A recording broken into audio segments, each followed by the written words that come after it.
പുതിയൊരു വീഡിയോയിലേക്ക് എല്ലാവർക്കും സ്വാഗതം. അങ്ങനെ യമുന എവിടേക്കാണെന്നൊക്കെ ചോദിക്കുന്നുണ്ട് പോകുന്നത്. അപ്പോൾ വിശാൽ പറയാണ് എവിടേക്കാണെന്ന് ചോദിക്കുന്നത് കേൾക്കുമ്പോൾ എന്നെ വീണ്ടും സംശയമാണോ എന്നൊരു തോന്നലെന്ന് പറയാം കേട്ടോ. അയ്യോ സംശയമൊന്നുമില്ല, എന്നാലും എവിടേക്കാണെന്ന് അറിയാൻ അതൊക്കെ ഞാൻ പറയാം. എന്തായാലും തോട്ടം നിനക്ക് തിരിച്ചു വേണ്ടേ, അപ്പോൾ എന്തായാലും ആ തോട്ടത്തിൻ്റെ കാര്യത്തിന് വേണ്ടിയിട്ട് നീ എൻ്റെ കൂടെ പോകുന്നേ മതിയാവൂ എന്ന് പറയുകയാണേ. എനിക്ക് എന്നെ വിശ്വാസം ഉണ്ടെങ്കിൽ മാത്രം വരാമെന്ന് പറയുമ്പോൾ കൈ പിടിച്ചിട്ട് യമുന പറയാണ് ശരി ഞാൻ വരാം എന്ന് പറയുകയാണ്. അങ്ങനെ അവർ രണ്ടുപേരും കൂടി പോകാൻ തീരുമാനിക്കുകയാണ്. എന്തായാലും ഇതൊക്കെ യമുനയുടെ ഫ്രണ്ട് അദീന അങ്ങനെ കണ്ടു നിൽക്കുന്നുണ്ട്. അങ്ങനെ രണ്ടുപേരും കൂടിയിട്ട് പോവുകയാണ്. അപ്പോൾ അങ്ങനെ കാറിൽ പോകുമ്പോൾ അവരുടെ കാറിൻ്റെ പിന്നിൽ കൂടെ വിശാൽ ബെറ്റ് വെച്ച രണ്ട് ഫ്രണ്ട്സും കൂടി ഉണ്ട്. അപ്പോൾ അവരും കൂടെ പിന്നിൽ കൂടെ വന്നിട്ട് അതിലൊരുത്തം പറയുന്നുണ്ട് ഇവർ തമ്മിൽ പിണക്കാണെന്നല്ലേ ഞാൻ വിചാരിച്ചത്, ഇപ്പം എങ്ങനെ ഇണക്കായി? അപ്പം മറ്റൊരാൾ പറയാണ് അതാണ് പ്രേമത്തിൻ്റെ ഒരു രീതി എന്ന് പറയുന്നത്, ഇണക്കവും പിണക്കവും പെട്ടെന്ന് തന്നെയായിരിക്കും എന്നൊക്കെ പറയുന്നുണ്ട്. അങ്ങനെ ഇവരെ ഫോളോ ചെയ്ത് വരികയാണ്. അപ്പോൾ യമുനയാണെന്നുണ്ടെങ്കിൽ നല്ല ഹാപ്പി ആയിട്ടിരിക്കുകയാണ് കേട്ടോ. അപ്പോൾ നല്ല യമുന ചോദിക്കുന്നുണ്ട് ഇടയ്ക്കിട്ട് എവിടേക്കാണ് പോകുന്നത് എന്നൊക്കെ ചോദിക്കുന്നുണ്ട് കേട്ടോ. അപ്പോൾ ഞാൻ പറഞ്ഞില്ലേ നിനക്ക് എൻ്റെ കൂടെ വരാൻ ധൈര്യമില്ലേ എന്നൊക്കെ ചോദിക്കുകയാണ്. നിനക്കിപ്പോഴും എൻ്റെ സംശയമാണോ? അയ്യോ സംശയമൊന്നും ഇല്ല പൊന്നെ എന്ന് പറയാണ്. നീ ഇതിൻ്റെ പേരിൽ എന്നോട് പിണങ്ങൊന്നും ചെയ്യല്ലേ, പിണങ്ങി കഴിഞ്ഞാൽ എൻ്റെ നെഞ്ച് ഇടിക്കും, നെഞ്ച് കിടന്ന് പിടയ്ക്കും എന്നൊക്കെ പറയാൻ കേട്ടോ. അതൊക്കെ കേൾക്കുമ്പോൾ വിശാലൊരു പുച്ഛമൊക്കെ തോന്നുന്നുണ്ടേ. അതിന് വിശാൽ ഇങ്ങനെ കൈയൊക്കെ യമുനയുടെ കയ്യുമ്മിൽ കൈയൊക്കെ വെച്ച് കണ്ടിട്ട് ഇങ്ങനെ അവരിങ്ങനെ പോയിക്കൊണ്ടിരിക്കുകയാണ് കേട്ടോ. അങ്ങനെ ഈ വിശാൽ എന്നോട് യമുന ചോദിക്കുകയാണ് അച്ഛൻ എനിക്ക് തോട്ടം തിരിച്ച് തന്നെന്ന് പറഞ്ഞു കഴിഞ്ഞിട്ടുണ്ടെങ്കിൽ അത് വിശാലിന് വല്ല വിഷമം ഉണ്ടാവുമോ എന്നൊക്കെ ചോദിക്കുകയാണ്.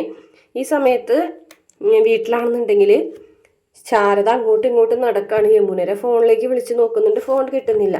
അപ്പോൾ ഗംഗയെ മനസ്സിലാലോചിക്കുകയാണ് 4:45 ഇതുവരെ യമുന വന്നില്ലല്ലോ എന്ന് ആലോചിക്കുകയാണേ. വിശാലും യമുനയാണെന്നുണ്ടെങ്കിൽ ഒരു വീട്ടിലേക്ക് എത്താണ് കേട്ടോ. കാടിൻ്റെ നടുക്കായിട്ട് ഒരു വീടുണ്ട്, അപ്പോൾ അവിടേക്കാണ് എത്തുന്നത്. അപ്പോൾ ഇവർ രണ്ടുപേരും ബാക്കിലുണ്ടായിരുന്ന രണ്ട് കൂട്ടുകാരന്മാരും അവിടെ വന്നിട്ട് ആ മതിലിൻ്റെ അവിടെ നിന്ന് എത്തിച്ച് നോക്കുന്നുണ്ട്. അങ്ങനെ വിശാൽ വന്നിട്ട് ആ ഒരു വീടിൻ്റെ ലോക്കൊക്കെ ഓപ്പൺ ചെയ്യാണ്. അപ്പോഴും കൂട്ടുകാർ പിന്നീ കൂടെ തന്നെ ഉണ്ട് കേട്ടോ, ഒളിഞ്ഞു നോക്കി നിൽക്കുന്നുണ്ട്. ഇതേ സമയം ഗംഗയും കാവേരിയും കൂടിയിട്ട് യമുനനെ അന്വേഷിച്ച് ഇറങ്ങിയിരിക്കുകയാണ്. അപ്പോൾ കൂട്ടുകാരി അദീനയുടെ വീട്ടിലേക്കാണ് വന്നത്. അപ്പോൾ ചേച്ചി വരുന്ന എന്നോട് അമ്മ പറഞ്ഞിട്ടുണ്ടായിരുന്നു എന്ന് പറയുമ്പോൾ ഗംഗ പറയും അദീനയുടെ അമ്മ എൻ്റെ അടുത്താണ് തുണി തയ്ക്കാൻ തരുന്നത്, അപ്പോൾ നമ്പർ എൻ്റെ കയ്യിലുണ്ടായിരുന്നു എന്ന് പറയുകയാണെ. ഞാൻ നിങ്ങൾ വിളിച്ച് യമുനനെ കാണാനില്ല എന്ന് പറഞ്ഞ സമയം കൊണ്ട് തന്നെ ഒരുപാട് കൂട്ടുകാരികളെ വിളിച്ച് നോക്കി, പക്ഷെ അവർക്കൊന്നും ഒരു അറിവില്ല എന്ന് പറയാൻ കേട്ടോ. അപ്പോൾ യമുന എവിടെയെങ്കിലും പോയതാണെന്ന് അറിയുമോ ചോദിക്കാനിട്ട് ഇല്ല, അങ്ങനെയൊന്നും പറഞ്ഞിട്ടില്ല. ഉച്ചയ്ക്ക് ശേഷം യമുന ക്ലാസ്സിൽ ഉണ്ടായിട്ടില്ല എന്നും കൂടിയിട്ട് അദീന കാവേരിനോടും ഗംഗനോടും പറയുകയാണേ. അപ്പോൾ അവർക്ക് ആകെ ടെൻഷൻ. ഉച്ചയ്ക്ക് ശേഷമാണെന്നുണ്ടെങ്കിൽ എവിടെ പോയിട്ടുണ്ടാവും, ഒന്നും പറഞ്ഞിട്ടില്ലേ ചോദിക്കില്ല, ഞങ്ങളോട് ആരോടും ഒന്നും പറഞ്ഞിട്ടില്ല എന്ന് പറയാൻ കേട്ടോ. അപ്പോൾ അദീന പറയുന്നുണ്ട് എന്തായാലും അവിടെ എന്തായാലും ആർക്കും അറിയില്ല, ഒരാളോടും പറയാണ്ട് തന്നെയാണ് പോയിട്ടുള്ളത് എന്ന് പറയും. പിന്നെ ഒരു കാര്യം കൂടി പറയാനുണ്ടെന്ന് പറയാൻ കേട്ടോ. അതെ ഉച്ചയ്ക്ക് ശേഷം വിശാലും ക്ലാസ്സിൽ കണ്ടിട്ടില്ല എന്ന് പറയുകയാണേ. അതും കൂടെ പറയുന്നതോട് കൂടിയിട്ട് കാവേരിക്കും ഗംഗയ്ക്കും ഡൗട്ട് അടിക്കാൻ കേട്ടോ. ഇനി വിശാലിനായിട്ട് എവിടേക്കെങ്കിലും പോയിട്ടുണ്ടോ എന്നുള്ളൊരു ധാരണ കാവേരിയുടെയും ഗംഗയുടെയും മനസ്സിൽ ഇങ്ങനെ വരികയാണ് കേട്ടോ. അപ്പോൾ അവരാകെ ടെൻഷൻ അടിച്ച് നിൽക്കുന്നുണ്ട്. അങ്ങനെ അവിടെ നിന്ന് തിരിച്ചു പോരുകയാണ്. ഇതേ സമയം വിശാലാണെന്നുണ്ടെങ്കിൽ അവിടെ ഫോണിൽ ഇങ്ങനെ എന്തൊക്കെയോ കണ്ടുകൊണ്ടിരിക്കുകയാണ്. അപ്പോൾ യമുന വന്നിട്ട് ചോദിക്കുന്നുണ്ട് വിശാൽ പറഞ്ഞ ആൾ വന്നില്ലല്ലോ, തോട്ടത്തിൻ്റെ കാര്യം സംസാരിക്കാനായിട്ട് ഒരാൾ വരുന്നല്ലേ വിശാൽ എന്നോട് പറഞ്ഞത്, ഇപ്പോഴേ സമയം കുറേ ആയി, നമുക്കൊരു കാര്യം ചെയ്യാം, നമുക്ക് പോയാലോ എന്ന് പറയാം കേട്ടോ. അപ്പോൾ വിശാലാണെന്നുണ്ടെങ്കിൽ തൻ്റെ ഫോൺ അവിടെ ഇട്ടാണ് കേട്ടോ. എന്നിട്ട് പറയുന്നുണ്ട് അതിന് ഇവിടേക്ക് ആര് വരും എന്ന് ചോദിക്കാൻ കേട്ടോ. ആര് വരൂലേ, വിശാൽ പറഞ്ഞില്ലേ ആരോ വരുന്നു. അപ്പോൾ അങ്ങനെ വിശാൽ യമുനയുടെ തോളിലിങ്ങനെ കൈവയ്ക്കുകയാണ്. അപ്പോൾ യമുന തട്ടിക്കളിയാണ് കേട്ടോ. വിശാലെ തമാശ കളിക്കല്ലേ, എനിക്ക് എത്രയും പെട്ടെന്ന് വീട്ടിൽ പോകണം, ഇപ്പോഴേ തന്നെ എൻ്റെ വീട്ടുകാരെന്നെ അന്വേഷിച്ച് തുടങ്ങിയിട്ടുണ്ടാവും. ഇപ്പോൾ ഒരുപാട് ദൂരം വന്നല്ലോ, ഇതിപ്പോൾ മാർത്താണ്ഡം വരെ എത്തിയില്ലേ, എൻ്റെ ഫോണാണെന്നുണ്ടെങ്കിൽ സ്വിച്ച് ഓഫ് ആയിരിക്കുകയാണ്. അപ്പോൾ വിശാൽ വെറുതാ ഇതിന്ന് വിളിച്ച് പറഞ്ഞോ എന്ന് പറഞ്ഞിട്ട് വിശാലിൻ്റെ ഫോൺ കൊടുക്കുകയാണേ. അപ്പോൾ ഫോൺ വാങ്ങിക്കുന്നുണ്ട്, പക്ഷെ അതിന്ന് വിളിച്ച് പറയാൻ പറ്റില്ല, കാരണം വിശാലിൻ്റെ കൂടെയാണ് യമുന എന്ന് പറഞ്ഞിട്ടുണ്ടെങ്കിൽ വീട്ടിൽ വലിയ പ്രശ്നമാവുമെന്ന് യമുനയ്ക്ക് അറിയാം. അപ്പോൾ വേണ്ട, വേറെ ഫോണൊന്നുമില്ലേ, വേറെ ഫോണോ, നിനക്ക് വേണ്ടി വേറെ ഏത് ഫോണാ ഇവിടെ ഉണ്ടാവുക എന്ന് ചോദിക്കാൻ കേട്ടോ. വിശാലിൻ്റെ തനി സ്വഭാവം പുറത്ത് വന്നു തുടങ്ങി. അപ്പോൾ അല്ല വിശാൽ ഇനിയിപ്പോൾ ആരും ഇങ്ങോട്ട് വരാനൊന്നും പോകുന്നില്ല, നമുക്ക് പോകാം, വിശാൽ എന്നെ വീട്ടിൽ കൊണ്ടുവന്നാക്കി തായെന്ന് പറയും. നിന്നെ വീട്ടിൽ കൊണ്ടുവന്നാക്കി തരാമെന്ന് ഞാൻ എപ്പോഴെങ്കിലും പറഞ്ഞിട്ടുണ്ടോ? വിശാൽ എന്തൊക്കെയാണ് പറയുന്നത് എന്ന് യമുന ചോദിക്കുകയാണേ. അതെ ഞാനൊരു കാര്യം പറയട്ടെ എന്ന് വിശാൽ പറയാൻ കേട്ടോ. വിശാൽ പറയണേ ഇവിടേക്ക് ഒരാളും വരാനില്ല, ഒരാളൊട്ടും വരാനും പോകുന്നില്ല, ഒരു തോട്ടത്തിൻ്റെ കാര്യം സംസാരിക്കാനും പോകുന്നില്ല. ഞാൻ വിശാലിൻ്റെ കൂടെ ഇങ്ങോട്ട് വരാൻ പാടില്ലായിരുന്നല്ലേ എന്ന് ചോദിക്കാൻ കേട്ടോ. അപ്പോൾ വിശാൽ പറയുന്നുണ്ട് അതെ നിൻ്റെ അച്ഛനോട് നിനക്ക് സ്നേഹം ഉണ്ടെങ്കിൽ എൻ്റെ അച്ഛനോടും എനിക്ക് സ്നേഹമാടി. എൻ്റെ അച്ഛന് ദൈവതുല്യമായിട്ടുള്ള ഒരാളാണ്. നീ എന്താ വിചാരിച്ചത് എൻ്റെ അച്ഛനെ പറ്റിച്ച് തോട്ടം നിനക്ക് തരുമെന്നാ എന്ന് പറഞ്ഞിട്ട് യമുനനെ തട്ടി കട്ടിലുമേക്ക് ഇട്ടിട്ട് വിശാൽ പുറത്തേക്ക് പോകുകയാണ്. ഇന്ന് രാത്രി ഇവിടെ തന്നെ നമ്മൾ കഴിയും എന്ന് പറയാണ്. അങ്ങനെ യമുനയാണെന്നുണ്ടെങ്കിൽ ഓടി ചെന്നിട്ട് ഡോറും ഇങ്ങനെ തട്ടാണ് കേട്ടോ. വിശാൽ വാതിലടച്ച് പുറത്തേക്ക് കിടന്നുകൊണ്ട് ജനലിൻ്റെ ഇടയിൽ കൂടെ വന്ന് പറയാണ് കേട്ടോ. അതെ ഇന്ന് രാത്രി നമുക്കിവിടെ ജോളിയായിട്ട് കഴിയാം എന്ന് പറയാണ്. അപ്പോൾ യമുന പറയും വിശാലെ എന്നെ വീട്ടിൽ കൊണ്ടുവന്നാക്കി താ വിശാലെ, നീ ഒരു വീട്ടിലേക്കും പോകുന്നില്ല, ഇന്ന് തൽക്കാലം നീ വീട്ടിൽ പോകണ്ട, നാളെ രാവിലെ പോകാം എന്നൊക്കെ പറയാൻ കേട്ടോ. യമുനയാണെന്നുണ്ടെങ്കിൽ ആകെ പൊട്ടിക്കറിയാണ്. ഇതേസമയം ശാരദ കരഞ്ഞ് തളർന്നുകൊണ്ടിരിക്കുകയാണ്. ഈ സമയത്ത് നിളമോളാണെന്നുണ്ടെങ്കിൽ ഗംഗരല്ലേ യമുനയുടെ ഫോണിലേക്ക് ഇങ്ങനെ മാറി മാറി വിളിച്ചുകൊണ്ടിരിക്കുന്നുണ്ട്. അപ്പോഴേക്കും ഗംഗയും യമുനയും വന്നപ്പോൾ ഓടിച്ചെല്ലാണ് കേട്ടോ. ശാരദ എന്തായിന്ന് ചോദിക്കുമ്പോൾ ഒരു വിവരവും കിട്ടിയില്ല എന്ന് പറയുമ്പോഴേക്കും എൻ്റെ ദൈവമേ എന്ന് പറഞ്ഞിട്ട് ശാരദ പൊട്ടിക്കറിയാണ് കേട്ടോ. അപ്പോൾ വീണ്ടും യമുനയുടെ ഫോണിലേക്ക് വിളിച്ചു നോക്കുന്നുണ്ട്. അന്നേരം നിളമോള് പറയുന്നുണ്ട് ഞാൻ ഒരുപാട് തവണ വിളിച്ചിട്ടുണ്ടായിരുന്നു, സ്വിച്ച് ഓഫ് തന്നെയാണ് ചേച്ചി എന്ന് പറഞ്ഞിട്ട് എല്ലാവരും കൂടിയിട്ട് പൊട്ടിക്കറിയാണ്. അപ്പോഴേക്കും വിനീത് വരികയാണ് കേട്ടോ. അപ്പോൾ വിനീത് ചോദിക്കുക എന്താ കാര്യം ചോദിക്കുമ്പോൾ യമുനനെ കാണാനില്ല, ഇതുവരെയും ക്ലാസ് വിട്ട് വീട്ടിലേക്ക് വന്നിട്ടില്ല എന്ന് പറയാൻ കേട്ടോ. കൂട്ടുകാരുടെ വീട്ടിലൊക്കെ അന്വേഷിച്ചില്ല, എല്ലായിടത്തും അന്വേഷിച്ച് വിനീത് കേട്ടോ, അവിടെ ഒന്നുമില്ല. മാത്രമല്ല ഉച്ചയ്ക്ക് ശേഷം അവൾ ക്ലാസ്സിൽ ഉണ്ടായിട്ടില്ല, വന്നിട്ടില്ല എന്നും പറയുന്നുണ്ട് എന്ന് പറയുന്നതോട് കൂടിയിട്ട് ശാരദ വീണ്ടും പൊട്ടിക്കറിഞ്ഞു. അയ്യോ ഉച്ചയ്ക്ക് ശേഷം വന്നിട്ടില്ലേ, എങ്കിൽ പിന്നെ എൻ്റെ മോൾ എവിടെ പോയതായിരിക്കും എന്ന് പറയുമ്പോൾ കാവേരി എങ്ങനെ ചീത്ത പറയാൻ കേട്ടോ. എന്തിനാ ചേച്ചി ഇത് അമ്മ കേൾക്കണേ പറഞ്ഞതെന്ന് ചോദിക്കുകയാണേ.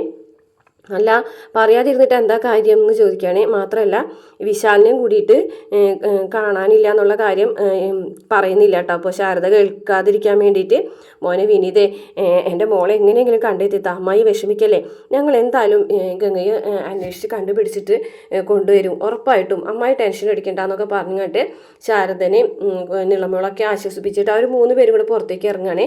അപ്പോൾ കാവേരി പറയാനൊരു കാര്യം കൂടി ഉണ്ട് വിനീതേട്ടാ, വിശാലിനെയും കൂടെ കാണാനില്ല എന്നാണ്, ആ ക്ലാസ്സിൽ ഉച്ചയ്ക്ക് ശേഷം കാണാനില്ല എന്നാണ് ആ കുട്ടി പറഞ്ഞത്. അപ്പോൾ ഇതിൽ എന്തെങ്കിലും കണക്ഷൻ ഉണ്ടോയെന്ന് എനിക്കൊരു സംശയമുണ്ട്. അപ്പോൾ യമുനയും ഗംഗയും പറയുന്നുണ്ട് കേട്ടോ. അതെ വിശാലിനെ കാണാതായതും യമുനയെ കാണാതായതും തമ്മിൽ എന്തോ ഒരു ബന്ധമുണ്ടെന്ന് എനിക്ക് തോന്നുക. എന്തായാലും വിശാലിൻ്റെ നമ്പർ ഉണ്ടെങ്കിൽ ഒന്ന് വിളിച്ച് നോക്കാം വിനീത് പറയുമ്പോൾ കാവേരി വിളിച്ച് നോക്കുന്നുണ്ട്.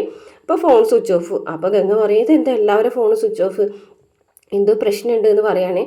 ഇതേ സമയം ജയപാലനാണെന്നുണ്ടെങ്കിൽ വീട്ടിൽ ഇരുന്നിട്ട് ഇങ്ങനെ പ്രവീണിനോട് പറയണം, ആ മൊബൈൽ ചാർജറിൽ ഇട്ടിട്ടുണ്ട്, അതൊന്ന് എടുത്തുകൊണ്ട് തന്നെ. നീ വിശാൽ വിളിച്ചിരുന്നു? ആ വിശാൽ വിളിച്ചിട്ടുണ്ടായിരുന്നു. അവനിന്ന് വരുന്നുണ്ടോ? ഇല്ല അവനിന്ന് വരുന്നില്ല, അവൻ അവിടെ തന്നെ തങ്ങാൻ. ആ സാറില്ല നാളെ വന്നാൽ മതി, ബാംഗ്ലൂരല്ലേ, ബാംഗ്ലൂരിൽ നിന്ന് തിരിച്ചു വരാനായിട്ട് ഇന്ന് രാത്രി ഇപ്പോൾ മെനക്കേടൊന്നും വേണ്ട, നാളെ രാവിലെ വന്നാലും മതിയല്ലോ എന്നൊക്കെ പറഞ്ഞിങ്ങനെ സംസാരിച്ചിരിക്കുകയാണ് കേട്ടോ. അപ്പോൾ വിശാൽ വിളിച്ച് പറഞ്ഞിരിക്കുന്നത് ബാംഗ്ലൂർ ചേച്ചിയുടെ വീട്ടിലേക്ക് പോയി എന്നാണ്. അപ്പോൾ പെട്ടെന്ന് കോണിബെല്ലടിക്കുമ്പോൾ പ്രവീണ വന്ന് വാതിൽ തുറന്നു നോക്കുമ്പോൾ ഇവരെ കാണുമ്പോൾ പ്രവീണയ്ക്ക് അത്രയ്ക്ക് അങ്ങോട്ട് വെടിക്കുന്നില്ല കേട്ടോ.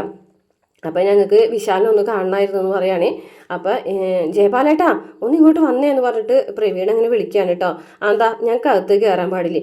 അപ്പോൾ ഗംഗ പറയും കാവേരി നീ ഇടിച്ച് കയറിയേ, ഇവരെ നമ്മളെ സമയം മെനക്കെടുത്തുള്ളൂ എന്ന് പറയും. അങ്ങനെ പ്രവീണിനെ തട്ടിയിട്ടിട്ട് കാവേരിയും ഗംഗയും വിനീതും കൂടി അകത്തേക്ക് ചെല്ലാണ് കേട്ടോ. അപ്പോൾ എന്താ എന്താ എന്താ ഇത് ഇടിച്ചു കയറി വരുന്നത് എന്ന് ചോദിച്ചിട്ട് ജയപാലൻ എഴുന്നേറ്റ് ചെല്ലാണേ.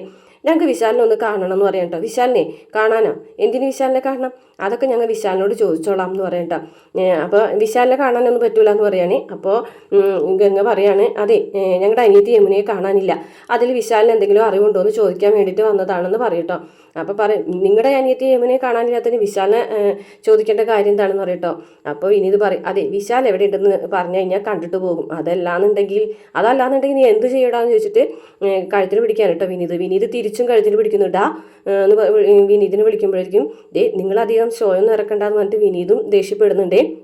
അപ്പോഴേക്കും പ്രവീണ ഓടി വന്നിട്ട് ഇങ്ങനെ പിടിച്ചു മാറ്റണം. അതേ വിശാൽ ഇവിടെ ഇല്ല, വിശാൽ അവൻ്റെ ചേച്ചി രാഗിണിയുടെ വീട്ടിലേക്ക് ബാംഗ്ലൂർക്ക് പോയിരിക്കുകയാണ്, നിങ്ങൾ പറഞ്ഞ സത്യമാണോ എന്ന് കാവേരി ചോദിക്കാം. അതേ സത്യമാണെന്ന് പറയട്ടോ. അങ്ങനെ അവരെ ഇറങ്ങി പോകുകയാണ്. പോകുന്ന സമയത്ത് ജയപാലൻ വിളിച്ചു പറയും നിങ്ങളുടെ അനിയത്തിനല്ലേ കാണാതായിട്ടുള്ളത്, വല്ല ലോഡ്ജിലോ വല്ലവരെ വീട്ടിലൊക്കെ അന്വേഷിച്ച് നോക്ക്, വല്ലവൻ്റെ കൂടെ ഇറങ്ങി പോയിട്ടുണ്ടാവും എന്നൊക്കെ പറയുമ്പോഴേക്കും കാവേരിക്ക് ദേഷ്യം വന്നിട്ട് കാവേരി അങ്ങോട്ട് ചാടി ഓടി അകത്തേക്ക് കയറാൻ പോകുമ്പോഴേക്കും പ്രവീണ ഓടി വന്നിട്ട് വാതിലടയ്ക്കാണ്. അപ്പോഴേക്കും വിനീതും ഗംഗയും കൂടി പിടിച്ചു മാറ്റുന്നുണ്ട് കേട്ടോ. കാവേരി വാതിൽ വിട്ട് അടിക്കുന്നുണ്ട്. അപ്പോൾ നീ എന്തിനാണ് വാതിലടച്ചെന്ന് ചോദിക്കുന്നുണ്ട് ജയപാലൻ. വെറുതെ അവളുമാരായിട്ടൊന്ന് തല്ലിടിക്കേണ്ടെന്ന് പറയും. ഇതേ സമയം യമുനയാണെന്നുണ്ടെങ്കിൽ അവിടെ താഴ്ത്തിരുന്ന് പൊട്ടിക്കരഞ്ഞുകൊണ്ടിരിക്കുകയാണ്. ഇത്രയാണ് ഇന്നത്തെ എപ്പിസോഡിലുള്ളത്. നാളത്തെ പ്രമോല് കാണിച്ചിട്ടുള്ളത് ഇവർ രാത്രി അലഞ്ഞു തിരിഞ്ഞ് നടക്കാണ് യമുനയ്ക്ക് വേണ്ടിയിട്ട്. ആ സമയത്ത് നിവിൻ അവിടെ നിവിൻ അവിടെ വണ്ടിയിൽ ഇങ്ങനെ പോകാൻ കേട്ടോ. അപ്പോൾ നിവിനെ കാണുമ്പോൾ ചോദിക്കാണ് കേട്ടോ, ഇങ്ങനെ യമുനെ കാണാനില്ല എന്നൊക്കെ പറയുമ്പോൾ, അപ്പോൾ യമുന വിശാലിനെയും കാണാനില്ല, ഉച്ചയ്ക്ക് ശേഷം വിശാലിനെ ക്ലാസ്സിൽ കണ്ടിട്ടില്ല എന്നൊക്കെ പറയുമ്പോൾ നിവിനൊരു വിവരം കൊടുക്കുന്നുണ്ട്.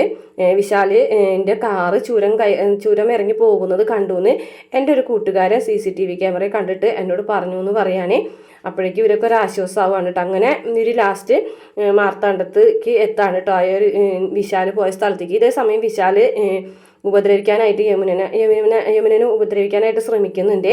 അപ്പോൾ വിശാൽ പറയുന്നുണ്ട്, എൻ്റെ പെണ്ണാണെന്നുള്ള രീതിയിലൊന്നും നിന്നെ ഞാൻ തൊടൂല, കാരണം അതിന് ഉള്ള യോഗ്യത ഒന്നും നിനക്കില്ല എന്ന് പറയാൻ കേട്ടോ. പക്ഷേ ഉപദ്രവിക്കാൻ പക്ഷേ അവർ അവിടേക്ക് എത്താണ് കേട്ടോ. നമ്മുടെ വിശാലല്ല, നമ്മുടെ നിവിനും വിനീതും ഗംഗയും യമുനയും കൂടിയിട്ട് എത്താണ്. അപ്പോൾ വിശാൽ ഇങ്ങനെ വരുന്നുണ്ട്. വിശാലിന് വരുമ്പോൾ തന്നെ വിനീത് പറയുന്നുണ്ട്, എങ്ങനെയാ നമുക്ക് ഐശ്വര്യമായിട്ട് തുടങ്ങിയാലോ എന്ന് വിനീത് ചോദിക്കുകയാണ്. ഒറ്റ അടി കൊടുക്കുന്നുണ്ട് കേട്ടോ വിശാലിൻ്റെ മുഖത്തേക്ക് വിനീത്. അത്രയാണ് പ്രമോല് കാണിച്ചിട്ടുള്ളത്.